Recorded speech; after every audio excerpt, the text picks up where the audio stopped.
Catchy little tune, Randy.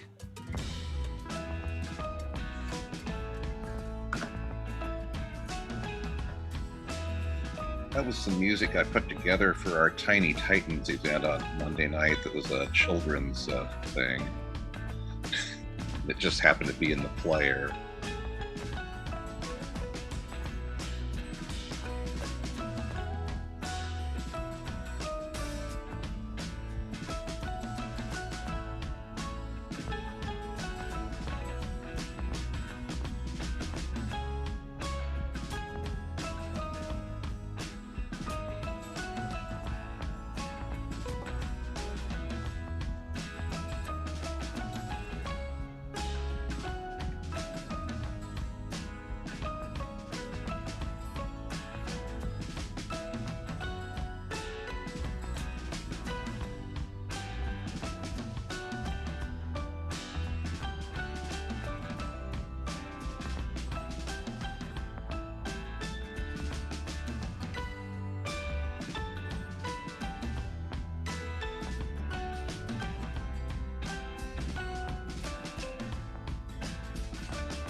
Okay, welcome. Good evening, everyone. If you are viewing, I will now call the March 3rd special board meeting of the Lane Community College Board of Education meeting to order.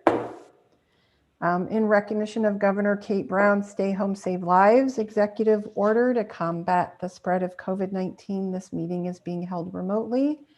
I'd like to remind board members and staff to keep themselves muted and use the hand raise feature when you would like to speak. Board members are also asked to have their video turned on so you're visible to the viewing public. So tonight is a work session, but we are gaveling in to a short, quick special meeting. And we will begin that meeting with the acknowledgement of Homeland, and Board Vice Chair Rosie Pryor is going to read that for us. Thank you. We'd like to start our meeting with the acknowledgement that the land we are on is the traditional homelands of the Kalapuya people. The Kalapuya were stewards of this land for over 14,000 years before their traditional way of life was forever disrupted and destroyed. We start our meeting with humility and reverence for the original inhabitants, the Kalapuya. Thank you.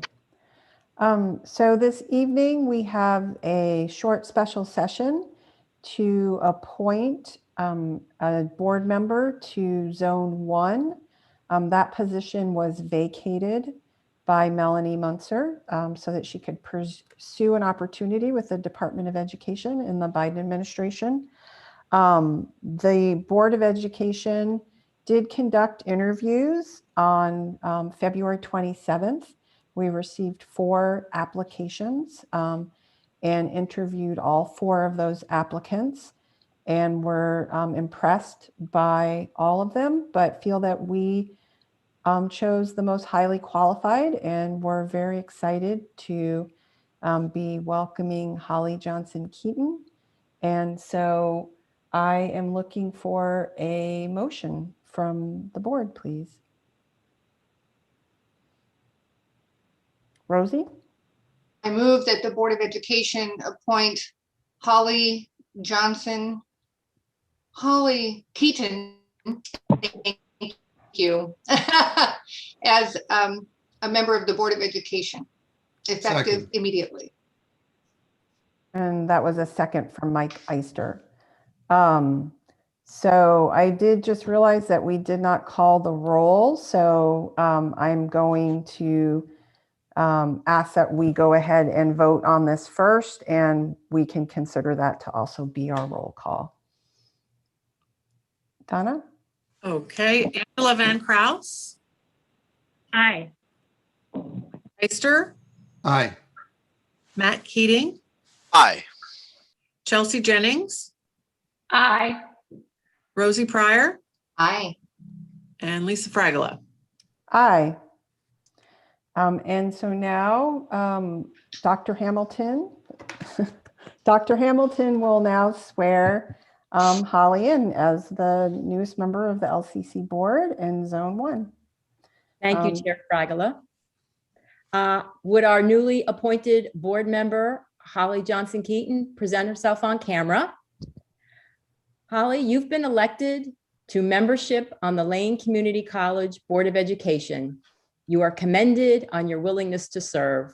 Appointment to public service carries with it certain responsibilities. Your responsibility is not limited to any one particular area, but applies to the whole district. Your judgment must be based on the needs and the desires of all the people affected by your actions. As a member of this board, you'll have the opportunity to voice your individual judgments in the determination of programs and policies.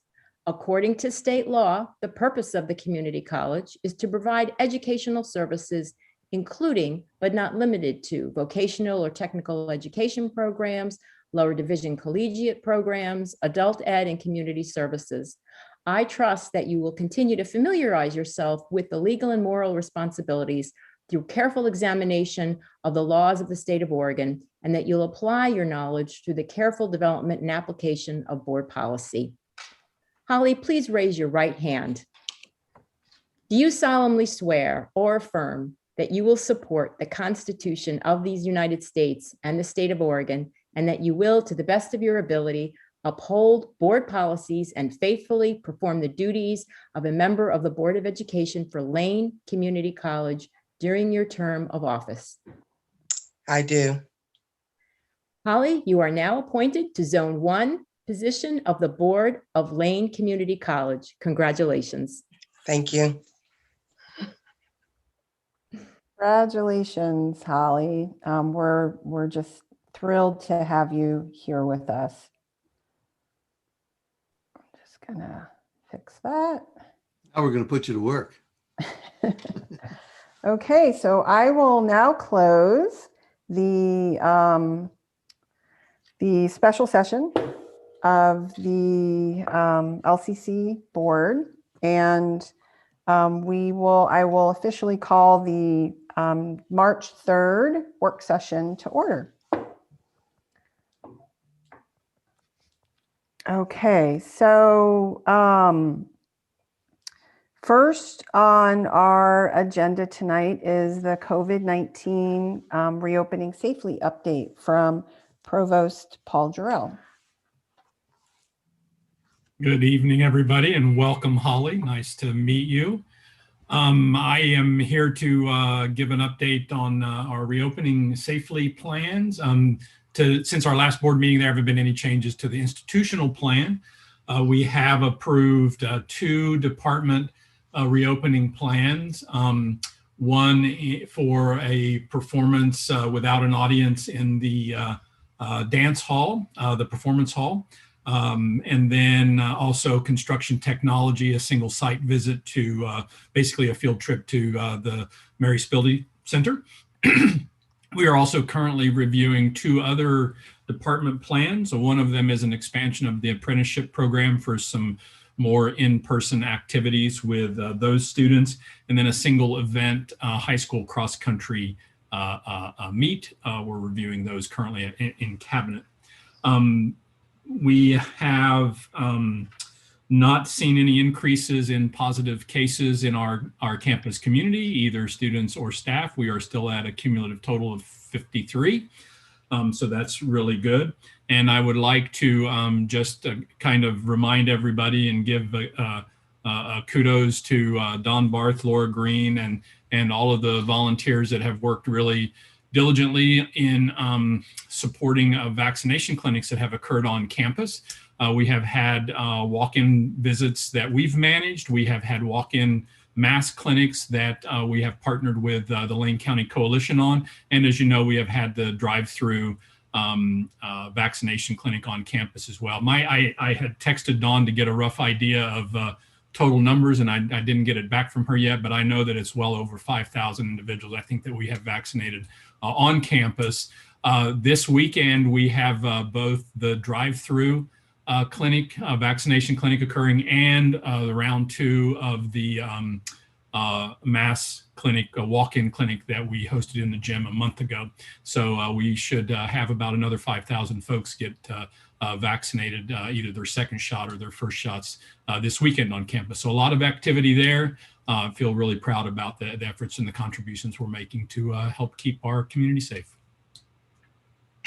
Great, thank you, Paul. Next on our agenda, we have institutional risk assessment, and Director of Institutional Effectiveness, Richard Plott, is going to discuss that with us.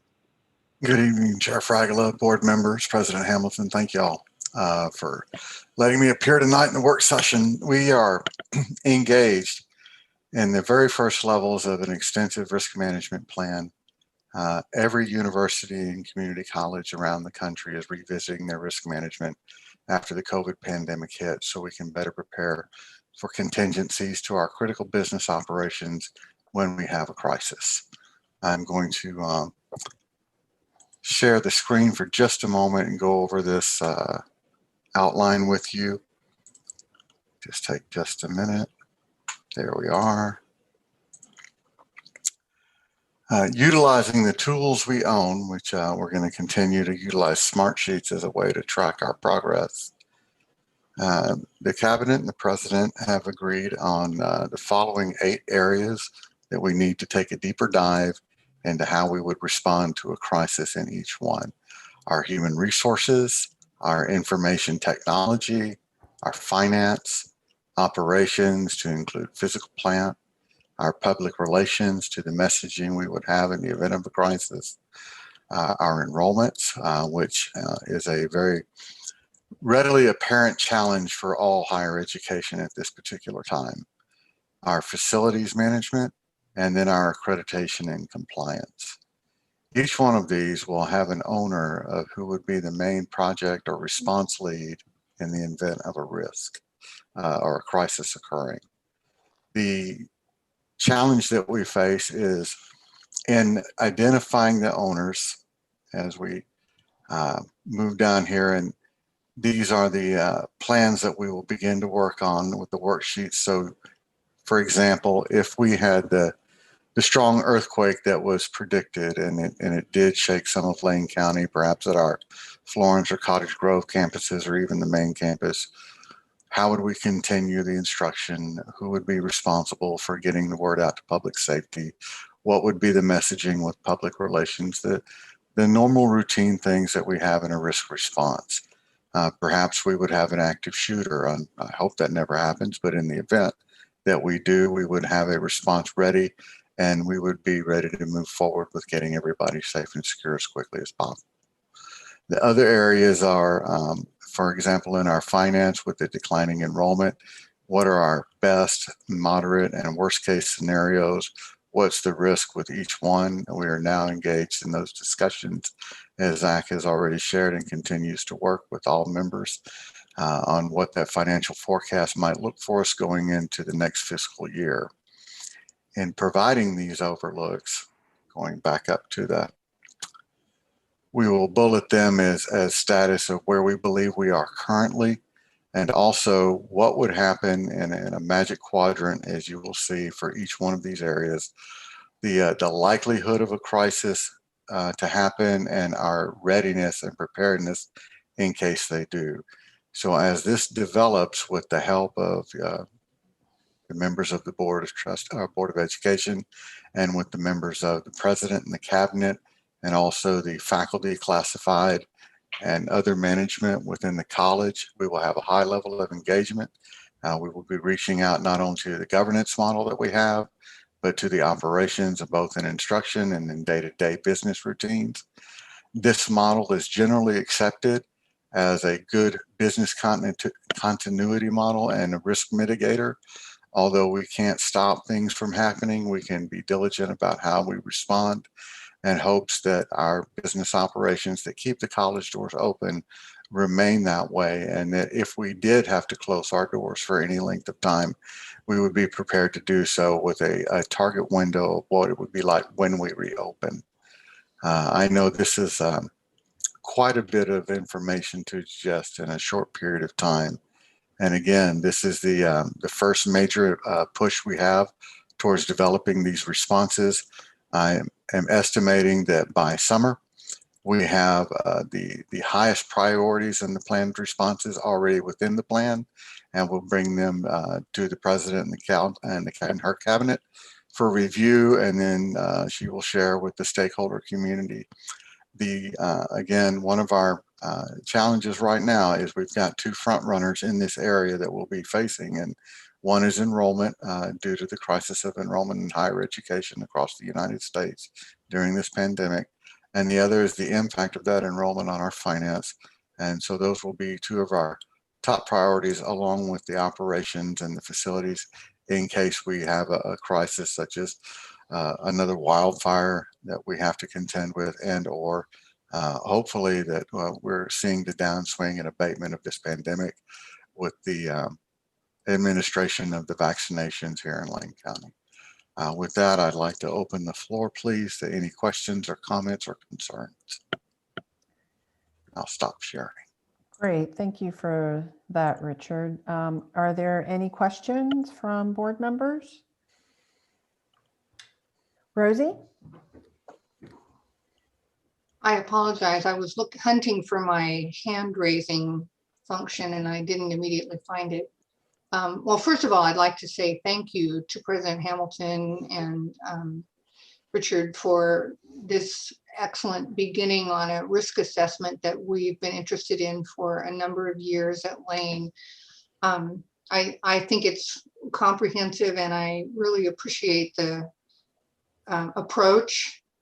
I would like to say that I'm personally interested in a risk assessment that goes beyond examining the college's ability to withstand a physical crisis or a physical disruption to service, and whether that can be incorporated into this iteration of a risk assessment or needs to be perhaps a successor phase 2 kind of a risk assessment. It's really important that administration and the board examine Lane's non-crisis vulnerabilities. A risk assessment should also look at our financial reporting processes, should look at a number of factors and how well we're complying with laws and regulations. And so I really applaud this initial step And I'm content to wait and support this particular focus on how we respond to physical crisis, but we need a non-crisis, ordinary day assessment of the college's current vulnerabilities. Are there things we're failing to do? Are there issues embedded in our financial position or the way in which we're operating financially that represent vulnerabilities for Lane? And I think there's a lot of information out there in the world about the nature of this particular kind of risk assessment that I'm interested in. So thanks. Thank you, Rosie. If I may, sorry, raise my hand. So the chair acknowledges Richard Plott. Sorry. We are working right now with the Lucian, ma'am, our enterprise resource planner, and we are looking at the modules which incorporate our finance, our student services, our instruction for academic affairs, our HR. That is the key source of truth we have. As we get those into a strategic alignment, then what you are speaking to is happening today, but it will be just under the process of the physical threats. Great, thank you. Matt Keating? Thank you, Chair Fragala. And thanks for this, Richard. I got a couple questions. It looks as if public relations and finance have identified team members, Greg Holmes and Deborah Butler, respectively. Is it? I'm assuming the other, whether it be HR, IT, accreditation facilities, that those folks all have deputized number ones who are ready to step up in an emergency should the primary contact not be available. And I appreciate Rosie's longing for a more day-to-day risk assessment. When I had heard Melanie Munzer's request for a risk assessment, my brain goes immediately to the emergency, and in particular, the crisis on Umpqua Community College's campus on October 1st, 2015. I'm wondering if there is an opportunity to explore a risk assessment for such a crisis, or... Matt, you're muted, sorry. Was I muted this whole time? No, you were not. I actually was, that was me by accident. Okay, thanks. Nope. I was alluding to Umpqua, the tragedy on October 1st at Umpqua Community College. And there's a Senate bill proposed by Senator James Manning, Senate Bill 554, that would allow for some autonomy for local municipalities, airports, and higher education, particularly community colleges, to set the tone in regards to firearms on campus, finally giving our community college potentially some teeth. We could ban smoking on campus, but this would give us an opportunity to ban firearms on campus. I'm wondering what the risk assessment strategy is for approaching Senate Bill 554 and having a larger conversation about firearms on campus is, Richard. Let me respond first by I'm going to need the help of the president and our government relations on that. But first, unfortunately, I've been through 2 active campus shootings. It has left an ingrained memory that I don't care to ever happen again. But as such, when we look at the possibility of an active shooter on campus, we will look at local, state, and federal regulations and what they mean to our safety, how we address it through our campus security and with the local law enforcement. At the time of an active shooter, I know that the FBI and other measures will be called in, so there will be a very large group effort. Our first focus is to identify all of the stakeholders, what current regulatories are in place and in process, what might be coming on the board that we could look to but may not be law or regulation as of yet. So in my response, Mr. Keating, that's that's my first target and my first priority with that particular scenario. So Marge, I saw your hand go up. Did you want to respond? Yeah, thank you, Chair Fragala. So with regards to Matt's question, it'll all play out because when you do the risk assessment, you're going to list all your vulnerabilities, and obviously that will be on the list. But we are starting with prevention, which is why the bond is going to help us with locks and doors that work and all those wonderful things. So we will be bringing these to you one at a time. And I am following that Senate bill along with OCCA, and I'll keep you updated on that. But in response to Rosie, we absolutely agree with you. And that's why we've got PR here, because our reputation is on this list. So reputational harm could do huge damage to a college. So communications, we're going to take that package very seriously, along with many of these that are not just physical. We had one consultation so far with a national expert. She guided me through. Richard's looking at all the literature. So I think we'll be bringing this back to you probably every couple of months, maybe quarterly, so you can see the progress we're making, because there'll be deeper dives as we go along. But I would like this board to give guidance as we move along as to where you'd like us to do the dives. Okay. Great, thank you. And I actually gave submitted testimony on that Senate bill last Monday. So it is moving through the Senate. And I don't know if now is the appropriate time to have a conversation about it, but Matt, I'd be happy to talk with you outside of the meeting about that some more, to think about how we can advocate as a board. But in terms of the risk management plan, I do think that is a very high priority, and I'm glad to hear that the college is taking that very seriously, as well as the other issues that board members have identified. Are there any other questions? We have a couple more minutes left in our time on the agenda. Mike, go ahead. I just wanted to say that I've had a lot of experience with risk management and risk management planning, and this looks to me like a great start. It's a comprehensive start. It's sort of the big end of the funnel. And as they go through the process, it'll get more and more specific. So I just want to say great job and great start. Okay. I will move us on to just checking, I'm not seeing any hands. I'm going to move us on to our next agenda item, which is a discussion on tuition and fees. And our Director of Budget and Resource Planning, Zach Evans, is here to discuss that with us, as well as Provost Jarrell. I'm not sure which of you is taking the lead on that. Zach? Thank you, Chair Fragala. Yes, Paul and I are going to team up on this one. So if we have questions for either one of us, Paul's here as well. So we provided a narrative in board docs, which kind of outlines our current thinking of where we are and some developments across the state.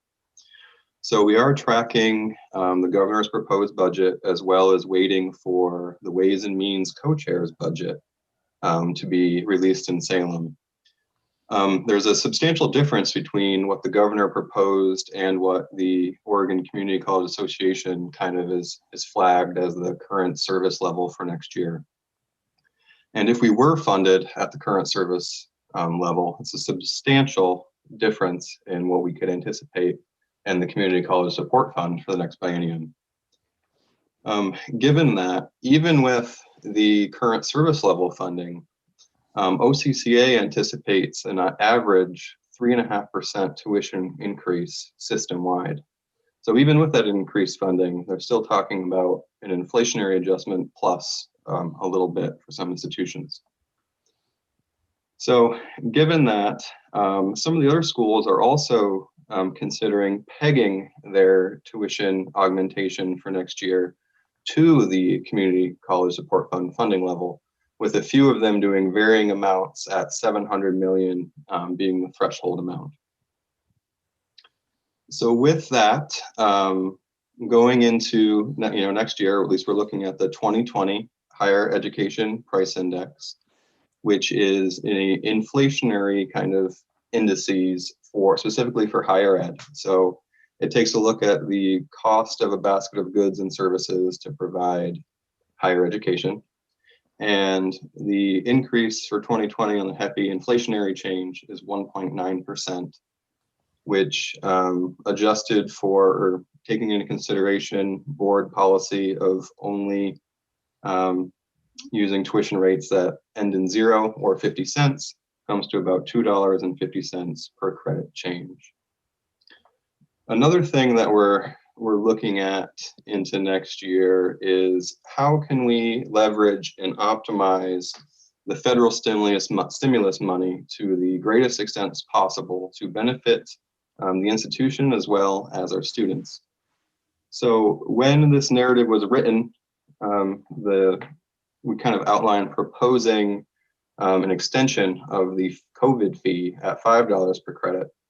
But over the weekend, as we further prepare and do analyses into next year, we had a discussion where the recommendation on the emergency fee would be $10 per credit, with the caveat that that would be funded by the SRSA federal stimulus money for next year, so no impact to students. So the college would be earning, the air quotes with my background's hard to see, but sorry, earning that revenue while not impacting the cost of attendance for our students. So with that proposal of why the change is what we've been doing with the first round of stimulus money is when all of our courses moved remote, and an offering that would have been traditionally in person on campus was moved remote, the college opted to charge our online fee to those courses. And then we used CARES money to credit that balance to the students. So if a student was in a class that would have been traditionally on campus, it was moved remote, they were assessed the fee was credited to their account. Paul's here and he can explain a little bit more of the mechanics of that and why that practice will sunset moving into fall term next year. Yeah, thanks, Zach. So basically that emergency fee or that $10 per credit fee went to courses that were labeled remote, and meaning that they were originally designed to be taught in person, and because of the rapid pace of the pandemic, we had to move them all online, and that was to support those. We are moving now, we're not in such a critical situation where we have to consider moving courses that were designed for in-person and delivering them remote, where now we're going to really just be focusing on, if we are going to have courses that are delivered online in a virtual format, they have been developed to be delivered online. So we won't have that ability to be able to differentiate courses that were developed to be online versus those that were just quickly moved online because of the pandemic. And as we ease out of the pandemic and move back to more in-person instruction, those courses will go, for the most part, back into the classroom and have some sort of in-person component to them. So that's why we want to, change the structure so that we're crediting the money back to the student's account through the emergency fee as opposed to this kind of remote fee, just to be more consistent.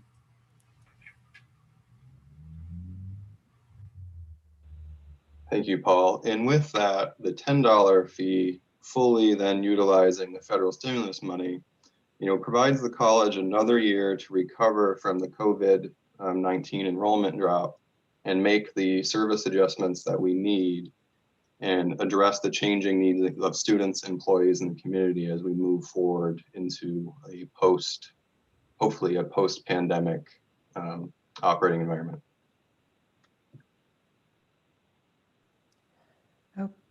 Zach, are you done? Okay, so are there questions from board members?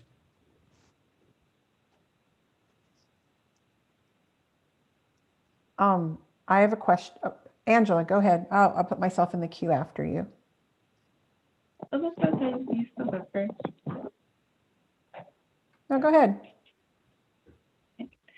Thank you for the presentation. So I'm wondering where, with the $10 proposal for the emergency fund, where have you landed on a recommendation for tuition increase? Or is that not included here? So it's not specifically included here. Currently, we were modeling different tuition scenarios that are at the $5 and less per credit threshold. And we're looking at the $5 credit threshold because that is what the current emergency fee is, which currently students are paying. So we're looking at different scenarios right at that $5 threshold. So it would be the same kind of, lack of better words, out-of-pocket impact that they're currently paying, if not slightly less. Thank you. No, okay, I'll go. I'm sorry, I lost your audio there. Were you asking if I had something to add to that, or? No, Oh. I just was wondering if Angela had a follow-up. to I'm that. sorry. Okay, thank you. That's okay. We're all a little jumpy tonight. I don't know what's going on. I have a question, Zach. I was wondering if you could explain to me this variable rate that's pegged to the Community College Support Fund and how that works. Do we have any examples of it? You mentioned there are some community colleges that are considering it. Yeah, so this was, the irony is, as written, I had a few, there was two that were considering this, and then again, in Friday to Monday, it turns out there's one. What this one institution is doing is they charge a universal fee kind of on top of per credit. And they also then their tuition. So they were going to increase, I believe, tuition and the fee by an additional $1 each if it was less than 700, and anything more than 700 would have been then adjusted by $1 per credit. Sorry. So for example, one could have under 700, the tuition change could have been $4. Over 700, it was $3. And then the fee had that same variability. Okay, that makes more sense. It goes down as the Community College Support Fund goes up. Yep. Okay. Matt? Might be a question for legal, but are there incentives we could provide the student body for getting vaccinated in regards to tuition waivers, or an increase for those who don't get vaccinated? Either way, I think you know what I'm getting at. My gut tells me that's probably a hard one to pull off, but we could ask legal for an opinion on it. Michael Blade, did you want to weigh in on that? Yeah, I don't know the answer to that. I would have to do some research. Yeah. My gut tells me no, but I would have to look at that. Okay, so maybe if you could follow up on that, and probably could inform us through an email if it's pretty simple. Okay. Chair Fragola, I would suspect that it would have to be a voluntary opt-in, which we would be, taking the word of the prospective student that they were vaccinated. But it would be an interesting data point and send a clear message and allow for us to reduce tuition for that one time in that 1 year, providing a very clear carrot. Rosie? Actually, you don't have to take the word of a person about their vaccination status. If my experience is any indication, when you receive the vaccination, you're provided with a card that is essentially signed off by the provider, and it includes a lot of data about the specific vaccine you received, what vial, what date, et cetera, et cetera. So if there, to Matt's point, if there were an opportunity for Lane to help stimulate community members to get vaccinated, by providing some credit, for example, on a lane course or whatever, or fees or whatever. We wouldn't have to take anybody's word for it. I think they would probably have some substantiation they'd be able to produce. Chelsea? Thank you, Chair Fragala. I just want to add to the perspective of this conversation that while I appreciate where my colleagues are coming from, I think that this is operating under the assumption that the vaccine is easy to get at this point. And I just want to point out that for many marginalized communities, those who are low income, in the older age bracket communities of color, those without internet access, it's been incredibly difficult to even sign up if you are in the eligibility range. So I just want to offer that perspective that we probably have a really large community of people who want to be vaccinated, but simply cannot receive it because of it being unavailable or because there's a lack of access there. So I want us to think about that as we're thinking about this possible suggested incentive. Thanks, Chelsea. So are there any other questions for Zach or Paul on tuition and fees discussion? This is something that will be coming back to us again in terms of making a decision.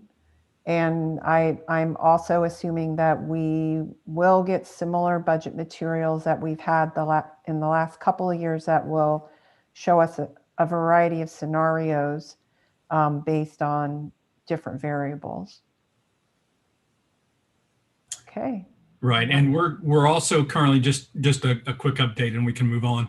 We're also currently evaluating our differential fee structure. Again, trying. I don't know if you're aware, but we do charge in some advanced technology programs and health professions for certain courses. We do charge a differential fee in light of the fact that those are often more expensive to operate, smaller class sizes, specialized equipment. We're reevaluating those as well. They started in about 2003 and haven't been evaluated for appropriateness, updating, and things like that since. So we've started that process as well. Won't be an impact on this year's recommendations to you for tuition and fees, but certainly for next year, we'll have a recommendation around differential fee restructuring as well. Okay. Are there any questions around that for Paul? All right. I'm going to move us on to our equity climate survey update from our Associate Vice President for Diversity, Equity, and Inclusion, Greg Evans. Welcome, Greg. Thank you, Madam Chair, and welcome to board members tonight. My presentation is going to be fairly brief, but if you've got a lot of questions, I'm pretty sure that I can answer them. I know in your packet, you have an outline of a process that we're going to hopefully finalizing by this Friday with the Diversity Council.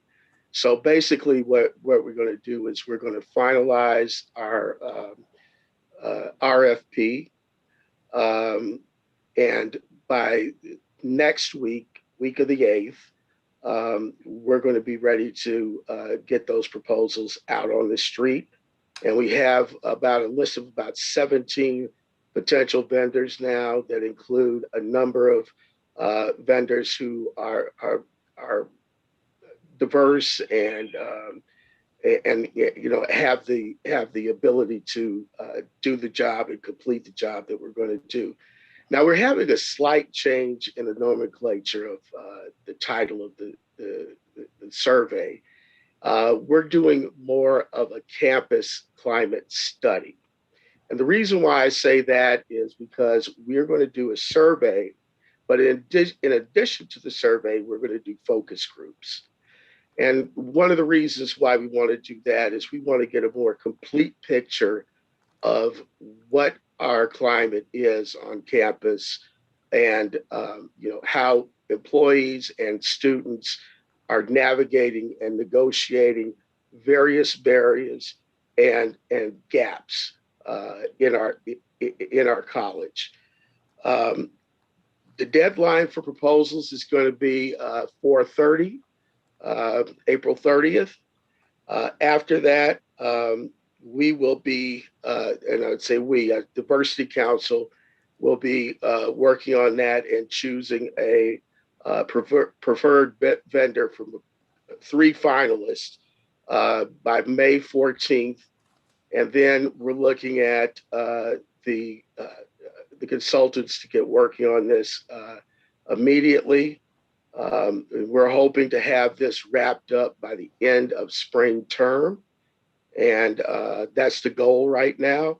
We're still working on, timelines and other pieces of it like that. But we want to make sure that we cover all the bases and that we're getting the word out, not just to the list of vendors that we have now, but we're expanding that so that, other members of the public who are in the business can also bid on this contract. The contract is not to exceed $30,000. So I think that will be a good price point for us. Previously, I had worked in contact with a provider out of Washington State, and their prices were out of our price range, just way out of our price range. So I think we can get someone to do an excellent job for us at $30,000. And we are going to then, after we, have the survey back, the evaluation of the survey is going to be done by the consultant so that we can maintain privacy and not have to touch the data too much, but in a way that will get a summary from the consultants, and we'll be able to move and act from there. And my goal is that we'll be able to launch into some strategies and move into some clear initiatives that come out of the study by fall term. So, any questions? Okay, questions for Greg? And my timeline will be updated for you by next week so that you can have it. It will be ready for the board meeting on the 17th. Great, thank you. Are there any questions? Matt? Yeah, Greg, thank you. When was the last time of campus-wide climate survey was done? And what was learned from that exercise, or what wasn't learned that you expect to glean from this exercise? Well, the last climate survey that we had was more of an internal survey in 2017. And Sarah Lucia and Deborah Butler were the authors of that survey. So what I want to do, so I don't make any mistakes, is I'm going to ask Deborah to jump in here and talk a little bit about the survey, because the survey wasn't as global as I think we need to have.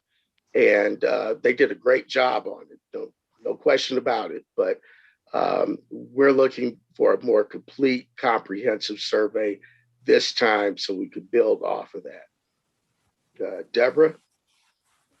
Yeah, thanks. So I can provide a little more information on that, Matt.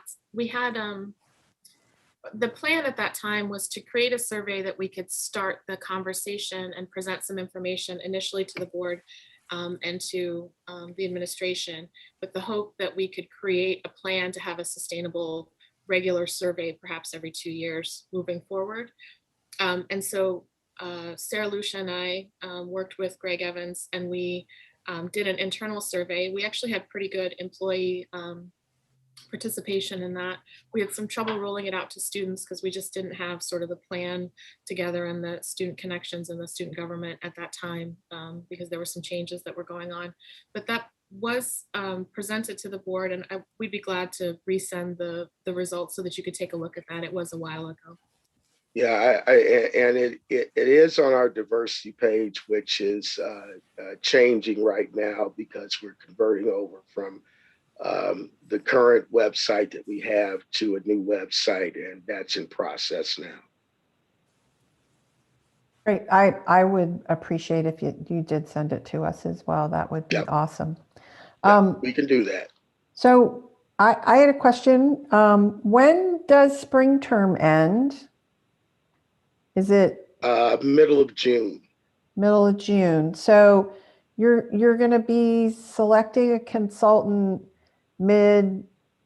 mid-May, Yes, and mid-May. mid-May. And so do you think a month is long enough to complete both a survey and focus groups? Because I'm really glad that you're deciding to do the focus groups as well. There's just a different quality of information that will come out of that process. Well, Madam Chair, I'm confident that we can, one, distribute the survey in a timely manner, and two, that we will work with the consultants diligently to set up the focus groups and engage those focus groups and get the data from those focus groups that we need, as well as the survey, by the end of spring term. It may bleed over a little bit, but the basic outreach is going to start in mid-May, and the goal is to complete it by June 15th. I think is the date. Don't quote me on that. I don't have that information in front of me right now, but if we have to bleed over a little bit with the analysis by the by the consultant group, I think that's going to be okay, because they'll be in the evaluation phase at that point, and they're going to come up with a comprehensive document that will give us a real snapshot, a real look at where we are as a college community and as a campus. And so perhaps some of their work will bleed over past there, but we won't need to go back and do any more surveys or focus groups after the end of spring term. Okay. I have complete confidence in you, Greg. I hope you're not feeling any pressure from us as a board. We're excited about this information, but we definitely want there to be the time to do it. Don't worry, I'm used to pressure. Okay. Just like you said in high school, yeah. Give me the rock and I'll score. Okay. Rosie? Thank you. Great job, Greg. I too am looking forward to all of this information. I would be interested in getting a look at the RFP responses. I'd be interested in seeing the methodology. I have no interest whatsoever, of course, in engaging in evaluations or operations. I'm just interested in looking at the nature of the responses that you get. My family owned a market research firm in this market for quite a number of years. I have some familiarity with research and focus groups, and I have some real biases about the importance of a good methodology when it comes to focus groups. So I'd just be interested in seeing what your respondents propose. Yeah, Thanks. one of the pieces. I'm sorry, I interrupted you. But one of the pieces of this the study, and the part of the RFP is for us to properly handle the data. And I'm saying us, and basically the consultants, because when the consultants are finished with the data, they give us a report back. Then we're going to work with Richard and his team at IR to get out to work on the next steps that we're going to need to take. So that's the plan. I can be more definitive with that after Monday, as we confirm dates and we get the RFP out on the street. But more than happy to share with you the draft RFP if you need that, Madam Board Member. Great. Any other questions for Greg? Okay. Nice. Rosie, do you want to see it after we've completed it, which should be done before the end of next week? Actually, what I'm interested in before it goes out.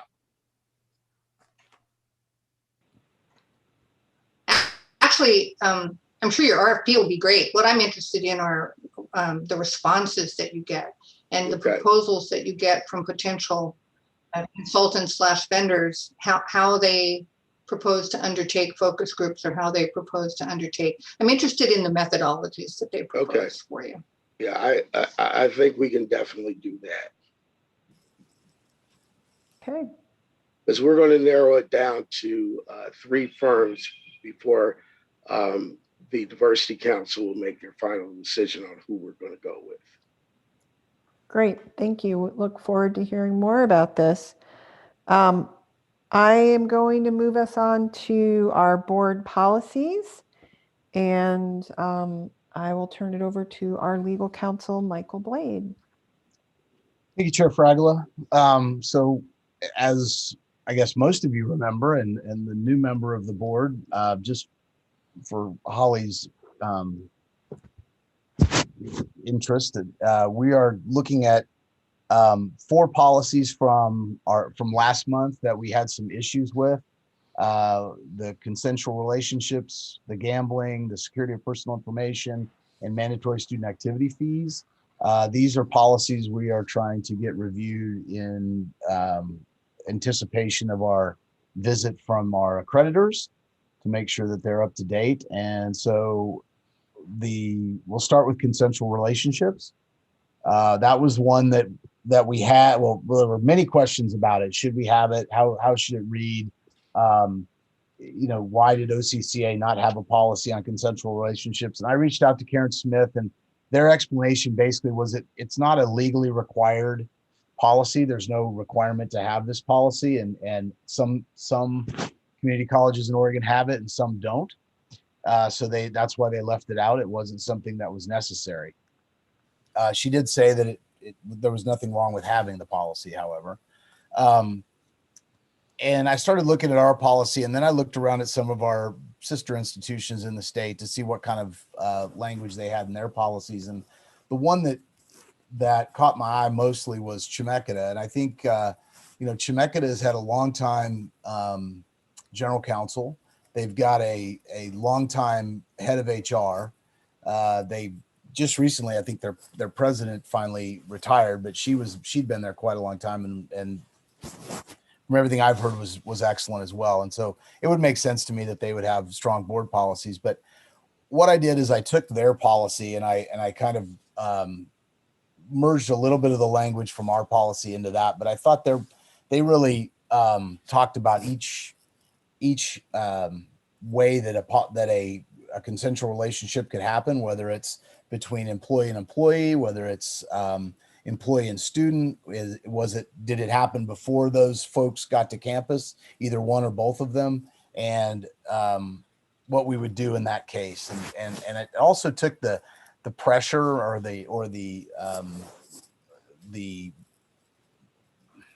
pressure off the president to be in charge of having to fix this issue to the person that would be in the superior position between the two parties, to work with their bosses and cabinet to make sure that they weren't either in a teacher student situation or in a supervisory role or an evaluative role of the person they were in a relationship with. And so this proposed policy is really Chemeketa's policy with a little bit of Lane's policy sprinkled in. Okay, great. So just to clarify, we have reviewed this policy, and that is the thing we need to do to be in compliance. And so the policy was reviewed at the last work session. We're just working on trying to get to a place where we either decide we're going to keep what we had or we're going to change it and adopt something new. And there was a lot of conversation on this one last time. I appreciate you following up with OCCA. I have Angela first in the queue, followed by Matt Keating. Thank you, Michael. I think a lot of things about this proposed policy have improvements over the previous version. I guess when I'm reading this, sort of much like the proposed policy for HIPAA, it feels to me more like an administrative policy and less like a board level policy. And the reason for that is that we sort of address in the language employees and students directly, whereas usually, and I know that you commented that one thing that you liked about this is that it takes some of the pressure off the president. I'm just not sure that it makes sense to me for us to put in place a policy that's not about our expectations for the president.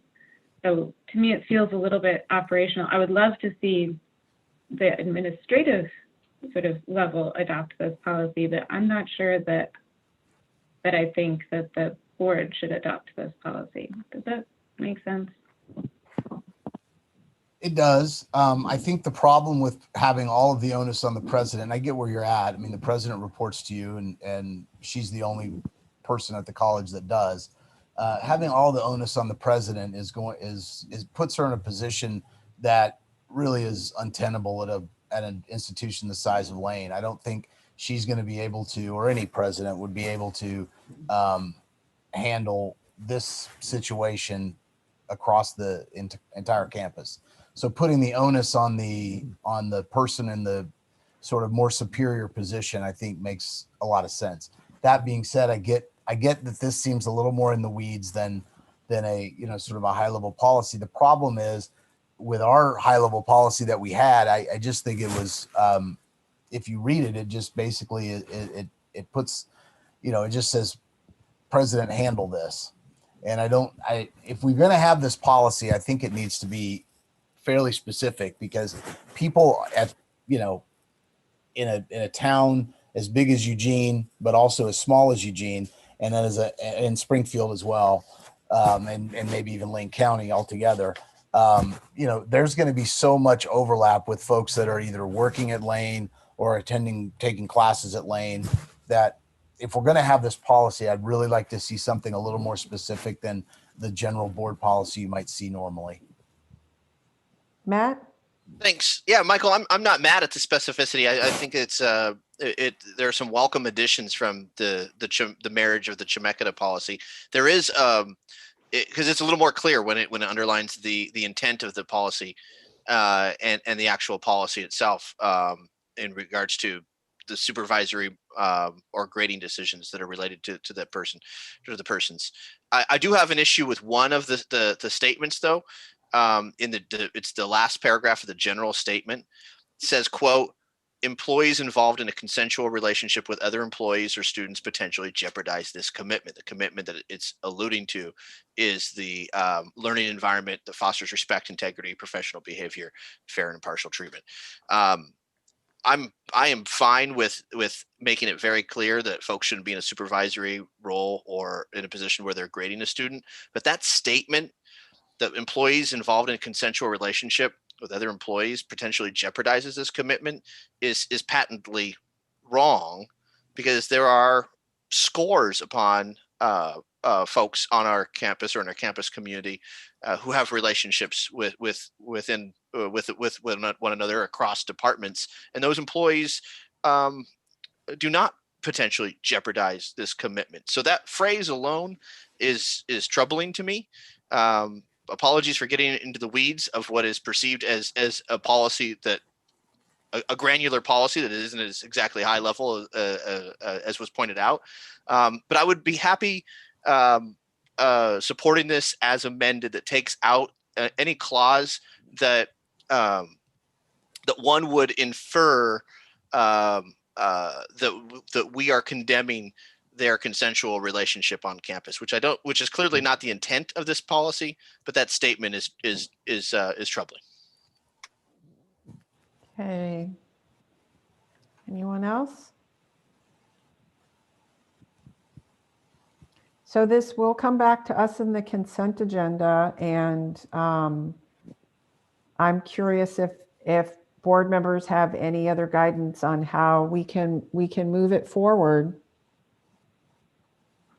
if it's written, Chair Fragala, as the way it is, I would remove it from the, I would ask to remove it from the consent agenda and make that amendment. That was But if- clear to me. Right, but if we're able to craft or revamp it beforehand, that'd be great.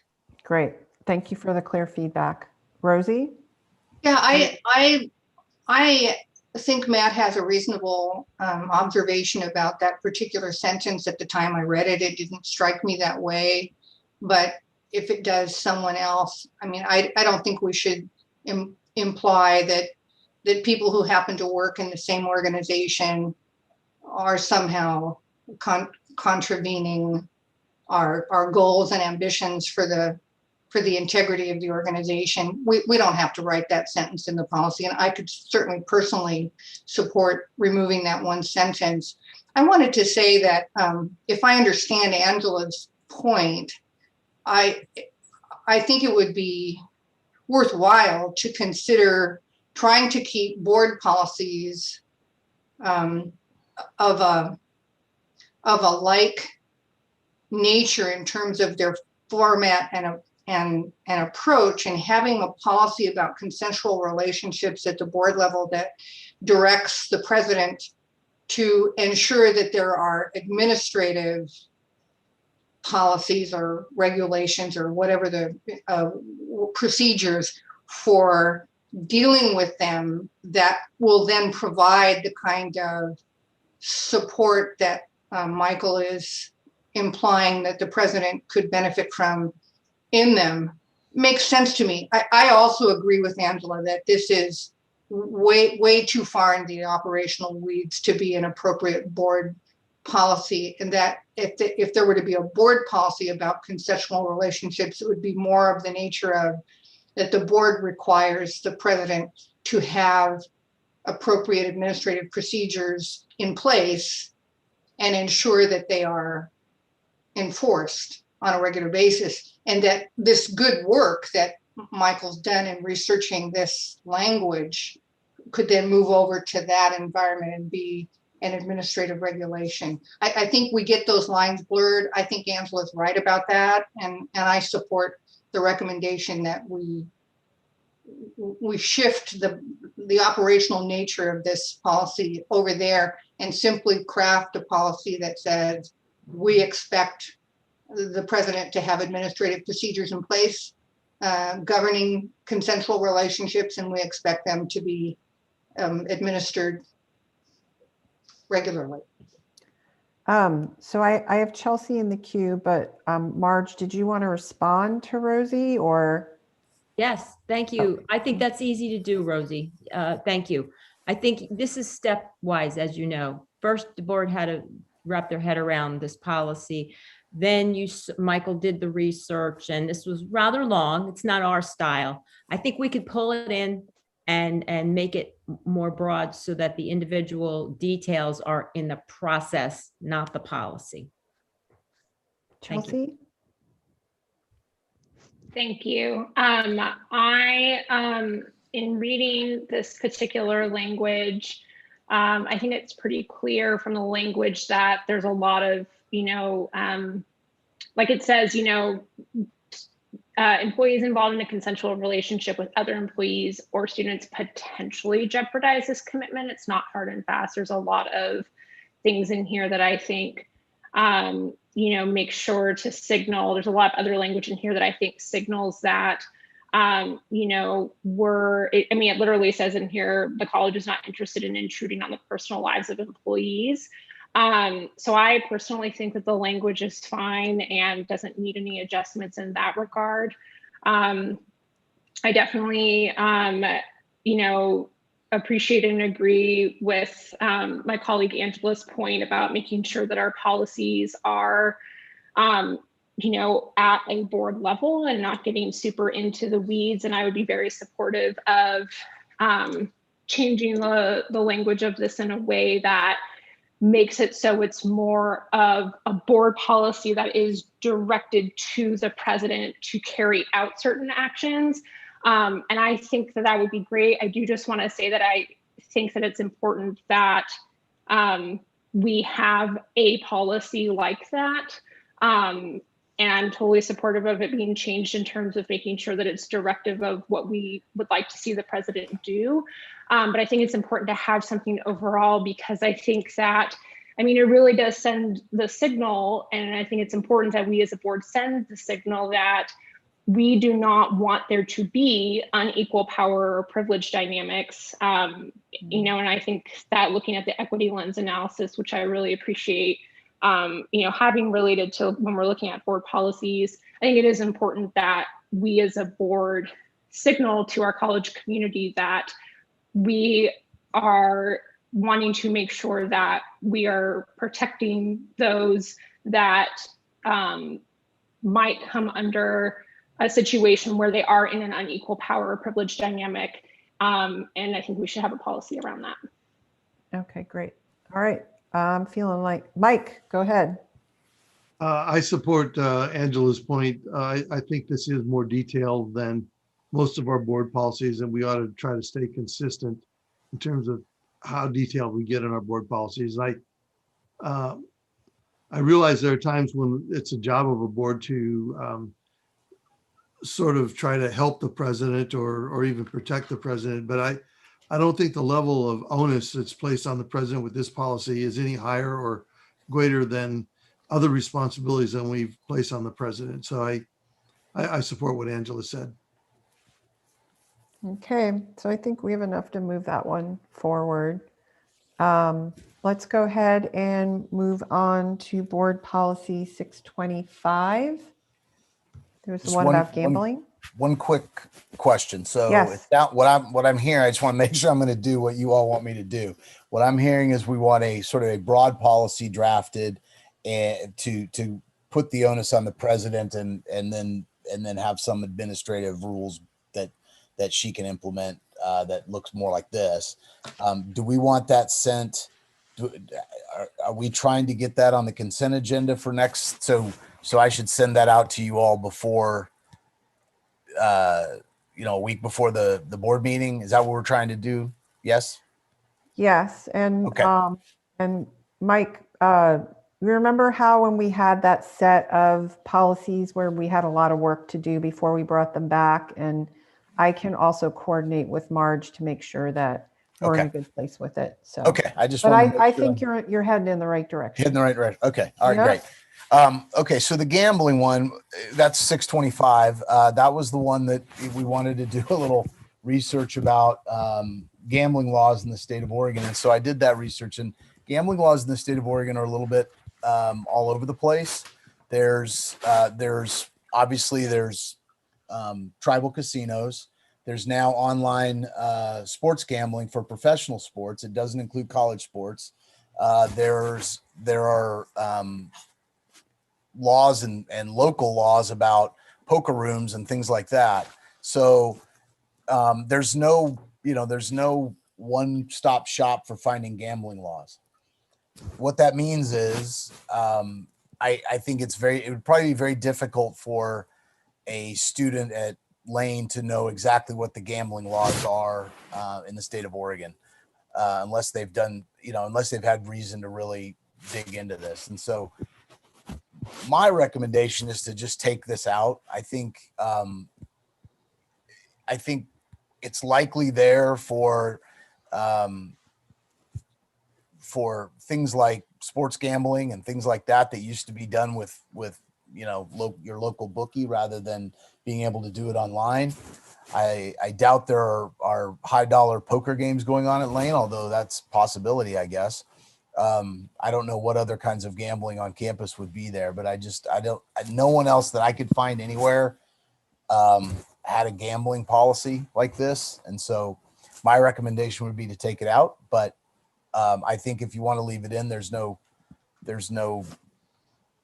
necessarily any reason that you need to take it out. Okay, I have Angela in the queue, followed by Matt.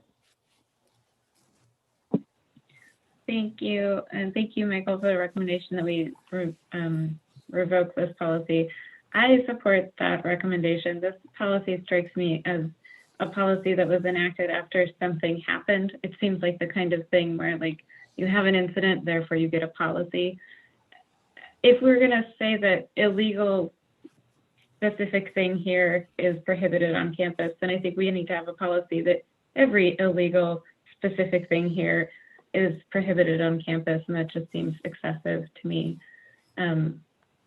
So I think if we need a policy that says illegal things are prohibited on campus, I'm okay with that, but I don't want to specify each individual illegal thing that's prohibited on campus. Matt? Yeah, drafted in 1998. It makes me wonder if this was at the height of the Texas Hold'em craze, and who knows? Maybe there were Texas Hold'em Titan Court nights. I don't know, but we have had on campus, and I don't know if it's through our foundation, but I would love to see a casino night fundraiser. Which, if the foundation were to move forward with that, we'd be in direct violation of what seems to be an unnecessary policy. So I appreciate the recommendation, Michael, to scrap this. Okay. All right.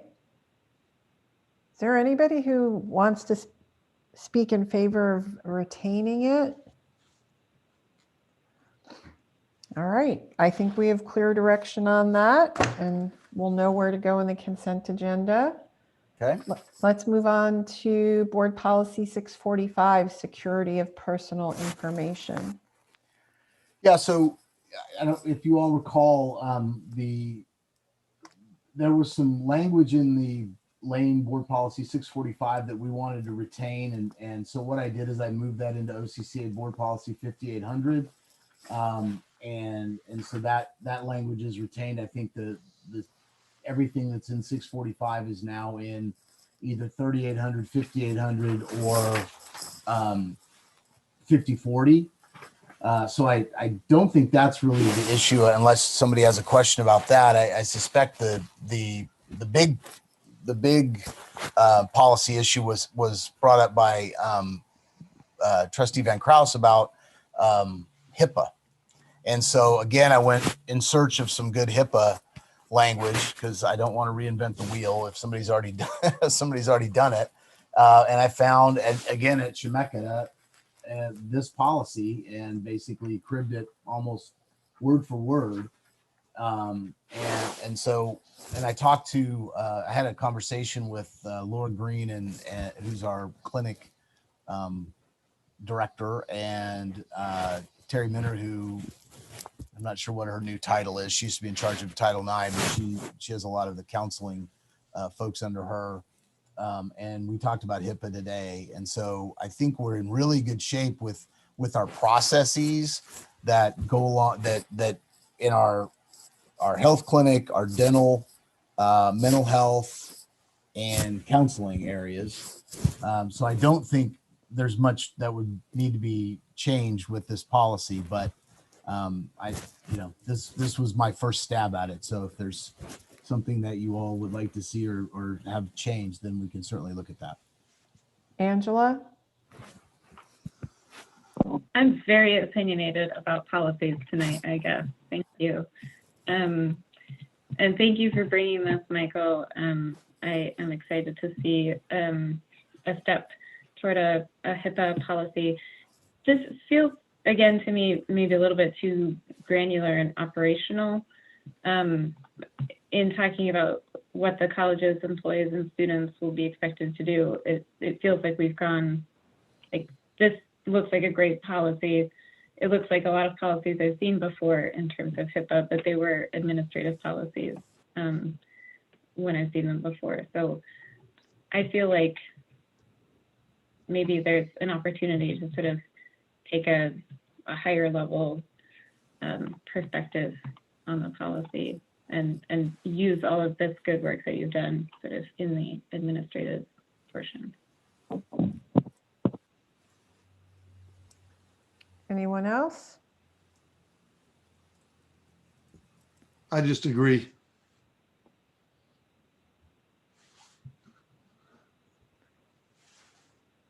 Okay. Yeah, Matt, Chair Fraggle. go ahead, Yeah, Matt.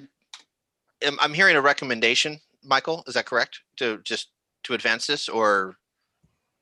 I have, yeah, I would recommend to advance it, but I can also, rework it so that it's more much like the consensual relationships policy, where it's sort of a board putting the onus on the president to make sure that there's an adequate HIPAA policy in place for the college, or, something along those lines. I totally get that.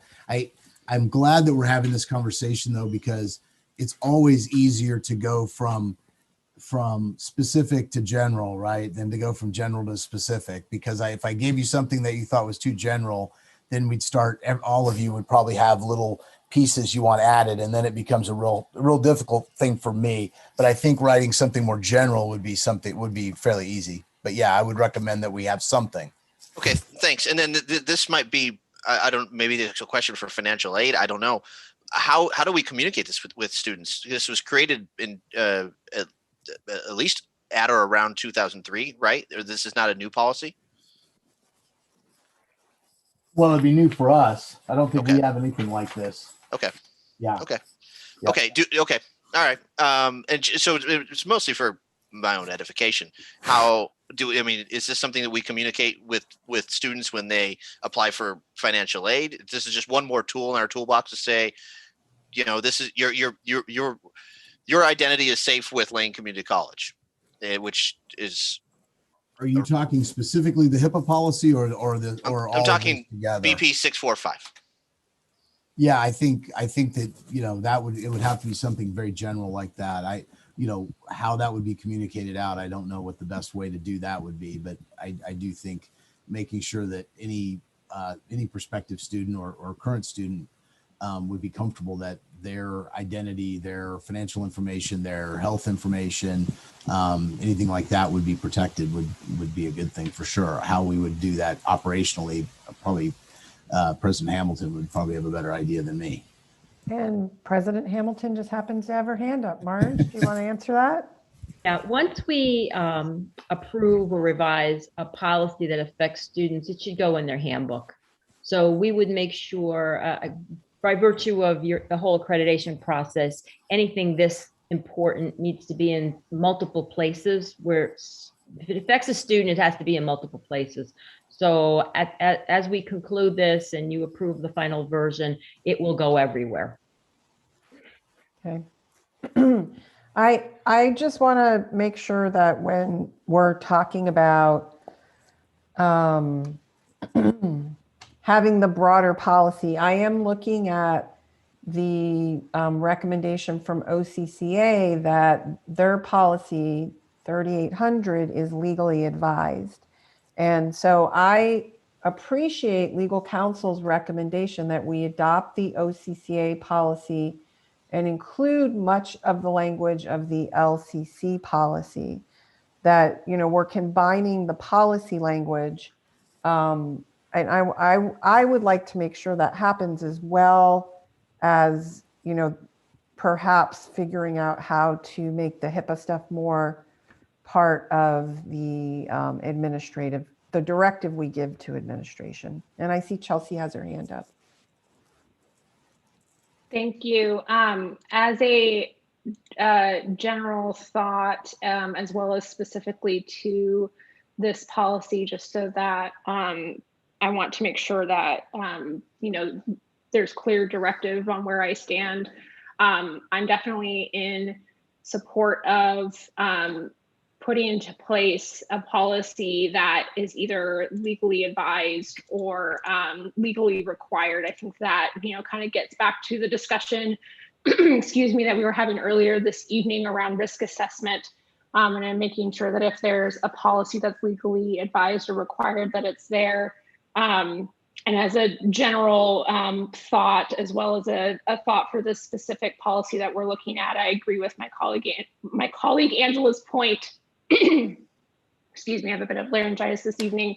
I agree with my colleague Angela's point about as much as possible making sure that our board policies are as much at the board policy level rather than trying to get too into the weeds administratively. Okay.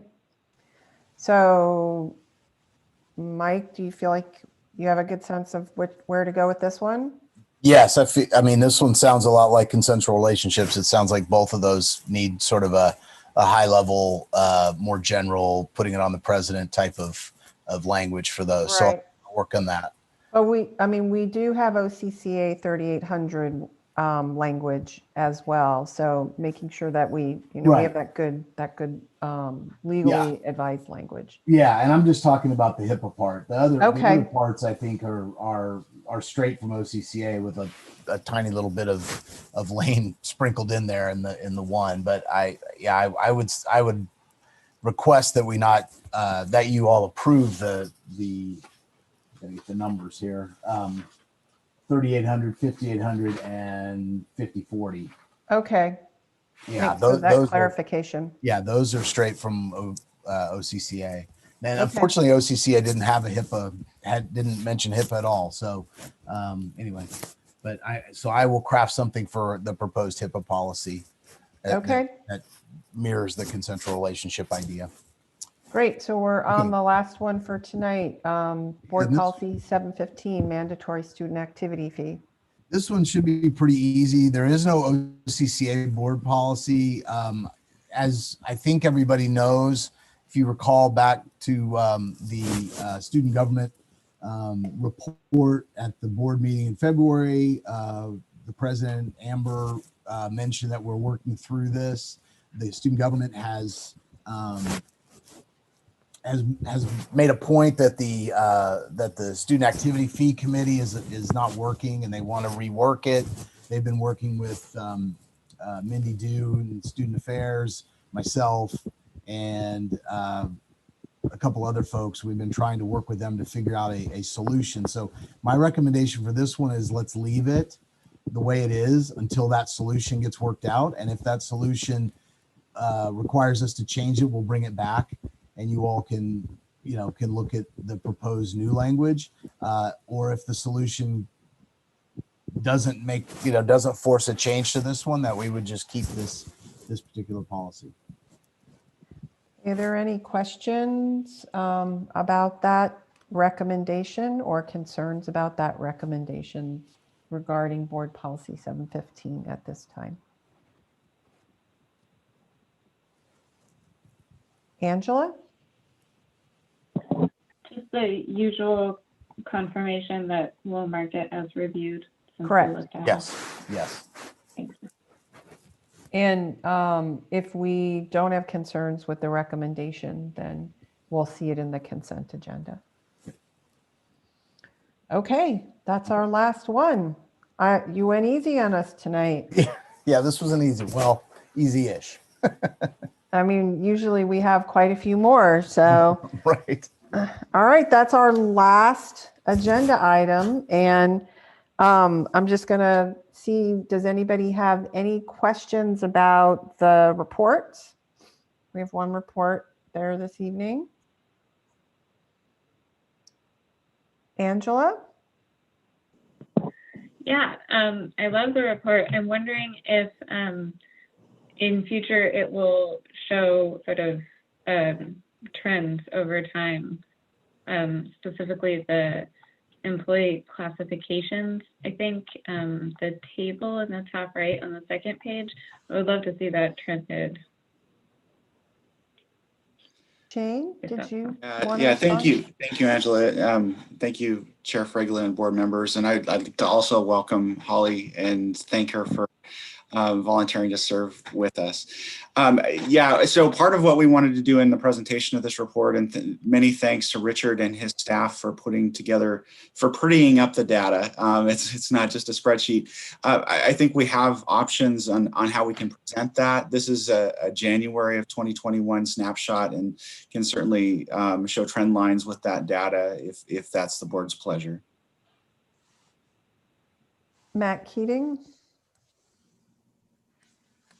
Thanks. Yeah, I appreciate the breakdowns by gender, by generation, by race and ethnicity.